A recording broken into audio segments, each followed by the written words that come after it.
I had to throw my fiancé's ex-wife out of our wedding because she showed up uninvited and tried to ruin our day by talking about my past. I, a 27-year-old woman, married my husband Brad, who is 33, a week ago. Instead of enjoying our time as newlyweds, we are facing a lot of criticism, mostly from Brad's family, after we had to kick his ex-wife out of our wedding. She tried to spoil our special day. To give some background, Brad was married to Jessie for 2 years. They had been high school sweethearts. When Jessie unexpectedly got pregnant at 18, even though they had taken precautions, Brad was clear that he didn't want to be a father so young since they were just starting college. But he decided to support her no matter what she chose.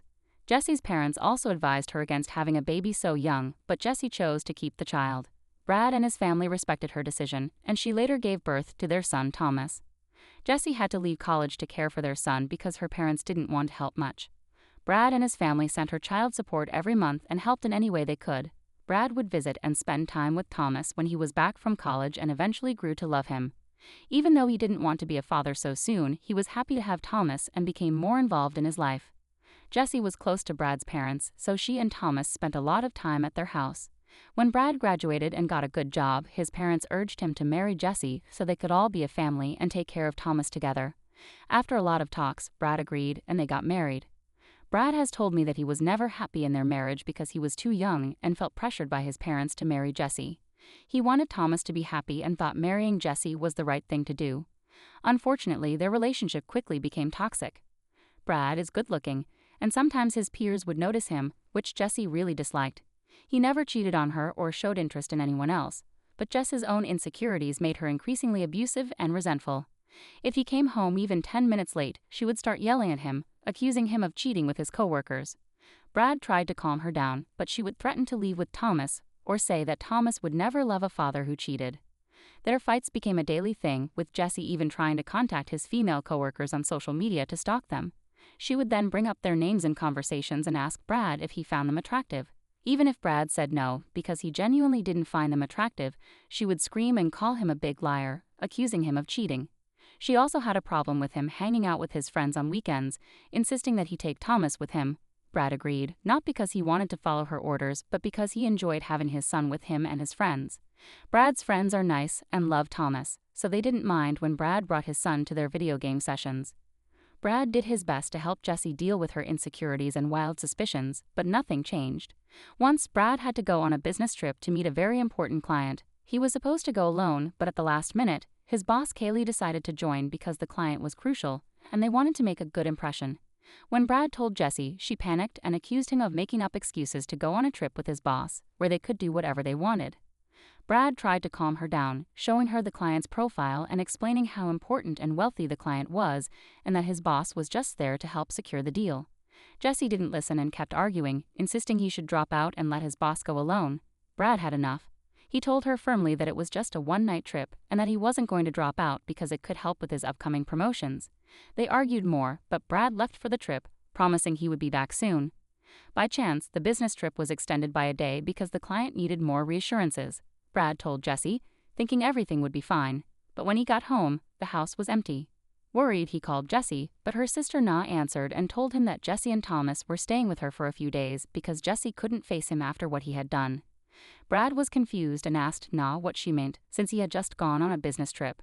Na started accusing him of cheating on Jessie and called him despicable. Brad tried to explain, but she cut him off, so he decided to drive there to confront Jessie in person. When he arrived at Na's place, Jess and Brad had a big fight.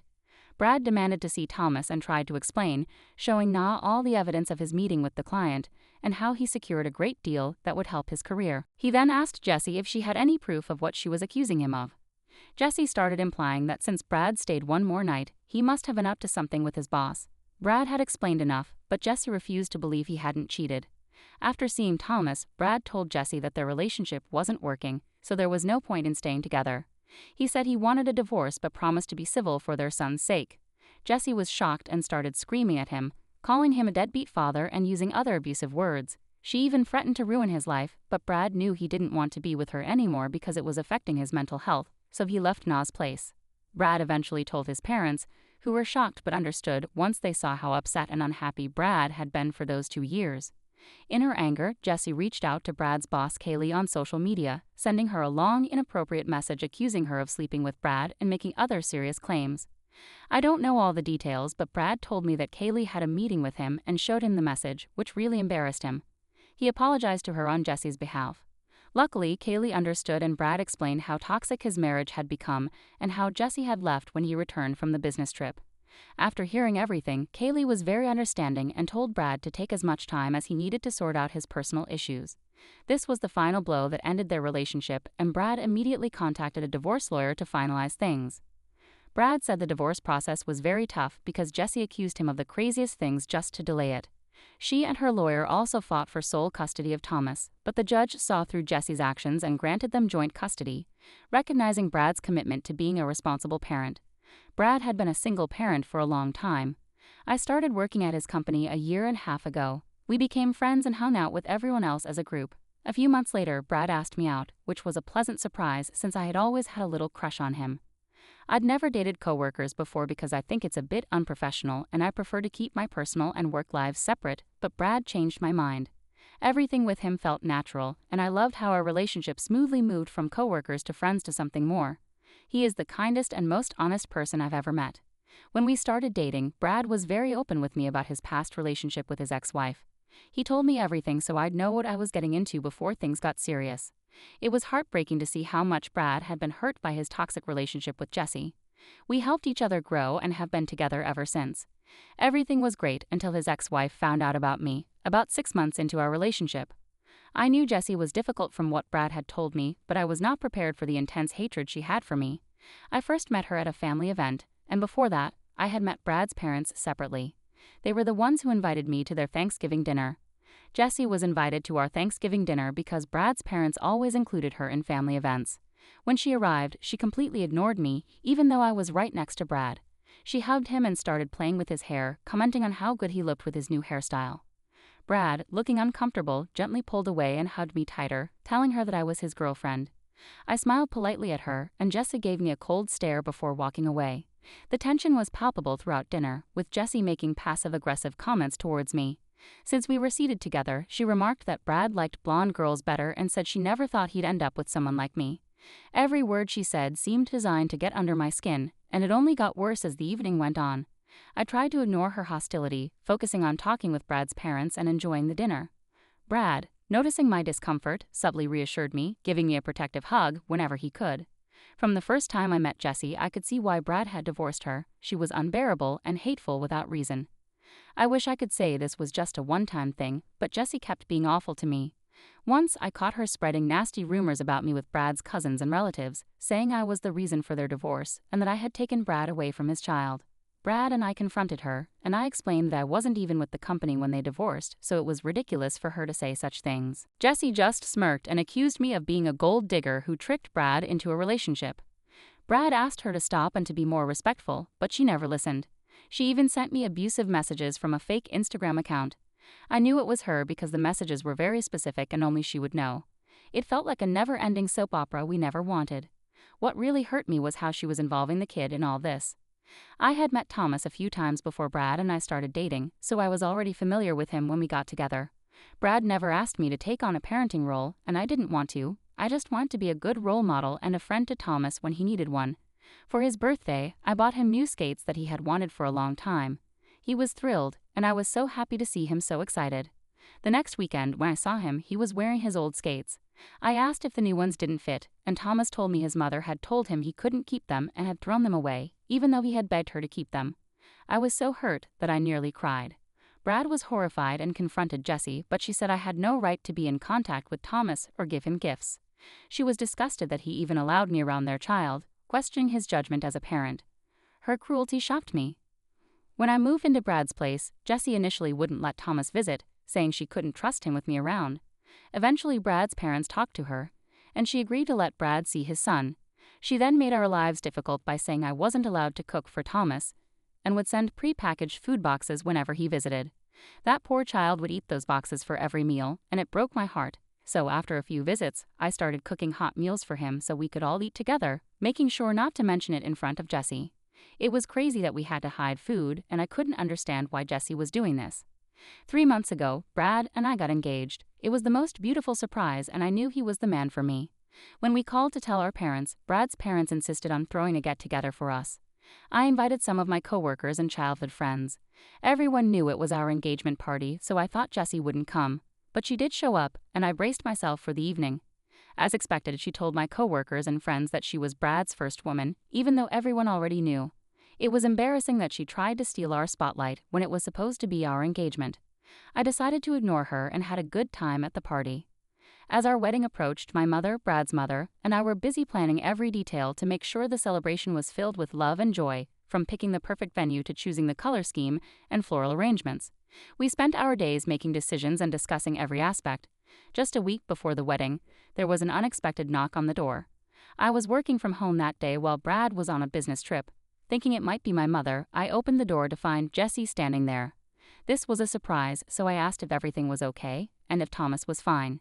She looked at me without expression and said she needed to talk. I nodded and let her in. When we were seated in the living room, Jessie bluntly told me that I needed to call off the engagement with Brad. I was shocked and asked her what she was talking about. That's when Jessie started telling me about a dirty secret from my past that she claimed to know. I scoffed and asked her to get to the point, as I had no time for her games. Jessie then told me that she had found out from one of my childhood friends, who had met her at our engagement party, that I had a miscarriage at 21. I froze when I heard this. It was very private information. It was true that I got pregnant at 21 accidentally and had a miscarriage, which was a traumatic experience.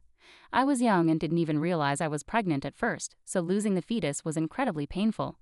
I had struggled with the grief of losing a life I hadn't fully understood. My close friends and family knew about this and had helped me through the difficult time. I had already told Brad about this when we started dating, so I wasn't worried about him learning about it from Jessie, but I was upset that she was using such painful, vulnerable information from my past to try to manipulate me. I told her firmly that she had no right to discuss my past or threaten me, since all my loved ones already knew. Jessie didn't expect this and started screaming that I was a bad person for killing a child, and that she was going to make sure everyone knew how awful I was. The argument escalated, and she eventually stormed off, leaving me shaken and disturbed. When Brad got home the next day, I told him about the strange encounter with Jessie, and he decided to call her. He told her off for trying to come between us and made it clear that he already knew about my past. He defended me, saying I was too young at the time to fully understand what I was going through, and that she had no right to use that information against me. In his anger, he uninvited Jessie from our wedding. She started screaming that if she was uninvited, she wouldn't let Thomas come to the wedding either. They argued back and forth, but no agreement was reached. I knew Jessie wouldn't give up easily, but Brad assured me he wouldn't let her come between us anymore and would stand up to her publicly if necessary.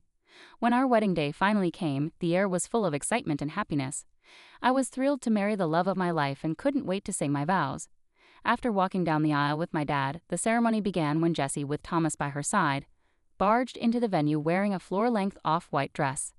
Everyone turned to see the unexpected intrusion as Jessie shouted, "Stop the wedding!" My face went pale as I looked at Brad, who was furious and embarrassed. Jessie then demanded loudly that I should not marry Brad, or she would reveal my secret to everyone right there. My eyes widened in shock as people around us looked confused. Thomas kept glancing at his father, clearly not wanting to be part of the chaos. Jessie walked towards us, yelling that it was terrible for Brad to marry me when I didn't deserve someone like him. Before I could say anything, Brad stepped in front of me and told Jessie to leave peacefully or he would call the police. Jessie was shocked to see him stand up to her. She screamed at him, questioning how he could ever think of marrying someone like me. By this point, I was in tears and our happiest day was turning into the worst. Luckily, 2 of Brad's cousins, who were my bridesmaids, took action. With quiet but firm determination, they escorted Jessie out of the venue, warning her that if she didn't leave, the police would be called and it would affect her life. Jessie eventually left, still shouting accusations and insults, while Brad insisted that Thomas should stay for our wedding. The atmosphere was tense, but both sets of parents came over to hug us, seeing how upset I was. Even Brad's parents, who usually got along with Jessie, were shocked by her behavior. The priest asked if we should continue with the ceremony, and Brad nodded, holding me close. We decided to try to salvage our day and make the best of it, despite everything that happened. After the wedding, we went on our honeymoon and didn't check our phones. Now that we're back, we've received many messages from Jess's sister and some of Brad's relatives, saying we were too harsh on his ex-wife. Jessie has also sent me several nasty messages, which I didn't even bother reading fully. So Reddit, were we wrong for kicking Jessie out of the wedding? ***update 1***. Thank you all for your comments and support since I posted this a week ago. It's clear that most of you think we did the right thing by kicking Jessie out and that we should have called the police sooner because of her toxic behavior.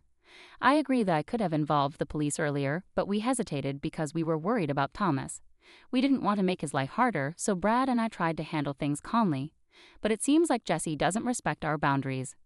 I talked to my childhood friends to find out who told Jessie about my private past. It turns out one of my friends was too drunk at the party and blabbed the secret to Jessie, who kept asking about my past. My friend has since apologized for what happened when I confronted her, but our friendship will never be the same. I understand she was drunk and made a mistake, but Jessie used this information to try to ruin my wedding. What really hurts me is that she not only used my past against me but also involved Thomas in all this. Brad understands this too and is working with his lawyer to figure out how to manage the co-parenting situation with Jessie without her making things harder for us. I'll keep you updated in a few days. Update 2. Hi everyone, I know it's been 2 weeks since my last update, but nothing significant happened until now. Yesterday, Brad's parents invited Brad, Jessie, and me to a formal discussion about Thomas. They hadn't spoken to Jessie since the wedding incident and had been ignoring her calls, which was unexpected for her. When we all sat down to talk, Brad's parents made it clear to Jessie that they respected her as the mother of their grandchild and as Brad's ex-wife, but they would protect me since I was now married to Brad, and they loved me like a daughter. They told her firmly that they would not tolerate her disrespecting me, like when she barged into our wedding. They said if she continued to behave badly, they were ready to fight her in court. Jessie clearly did not expect this since Brad's parents had always been kind to her. I took this chance to tell Brad's parents about my miscarriage before Jessie could try to use it against me. To my surprise, Brad's parents didn't judge me and understood how painful it must have been. Brad's mother, Martha, turned to Jessie and asked if this was the secret she wanted to reveal. Jessie nodded and said she could never trust me around Thomas because I was such a bad person. Martha asked Jessie what she meant, and Jessie started ranting, saying I must have known about the miscarriage and that I would never be a good mother. She claimed she wanted to protect Brad from a gold digger like me. Brad's parents' faces changed from confusion to disappointment. Martha told Jessie that she had no right to say such things about me, as the miscarriage was unexpected, and I was too young to handle it. Brad's parents, who had stayed neutral for a long time, now saw how serious the situation was and apologized to me for not stepping in sooner to protect me from all this. Brad defended me and told Jessie she had no idea what she was talking about and needed to stop interfering in our marriage. He set clear boundaries during the discussion, telling Jessie she was not welcome at their home until she apologized for her behavior. He made it clear that any further harassment or threats would result in legal action. Jessie argued that Brad couldn't do this to her because she was the mother of his child, but Brad stood firm, saying she was not to contact me again or come to our place when he wasn't there. He told her that he had gathered evidence and consulted with lawyers, and he was ready to take legal action if she continued her disruptive and toxic behavior. Seeing the united front and the possibility of legal action, Jess reluctantly agreed. Honestly, I'm glad we confronted her, even though it meant dealing with uncomfortable truths. I'm relieved that my in-laws stood up for me and supported me against Jessie, as I had been dealing with this alone for a long time. I don't know if Jessie will ever change, but I'm just glad I don't have to see her again, and that's enough for me. Update 3. It's been 6 months since my last update. Brad and I are doing well, and my relationship with Thomas has gotten much better over the past few months. A lot of you thought Jessie would continue to cause trouble, but surprisingly, after facing legal threats, she hasn't interfered in my life. She only contacts Brad for their co-parenting matters when necessary. She still has issues with me cooking for Thomas or doing his laundry, but overall, she has kept her distance. Thomas, sensing the new stability, has started to adjust more positively to our harmonious co-parenting situation. We've continued to celebrate important moments in his life together, making sure he feels loved and supported. Recently, we took Thomas on a mountain vacation, and I taught him how to ski. He's a bright kid and picked it up quickly. He's as adventurous as I am, so we're planning to learn surfing together this summer. I don't know how long this peaceful period will last, but I hope Jessie continues to respect the boundaries we've set, allowing Thomas to thrive in a conflict-free environment.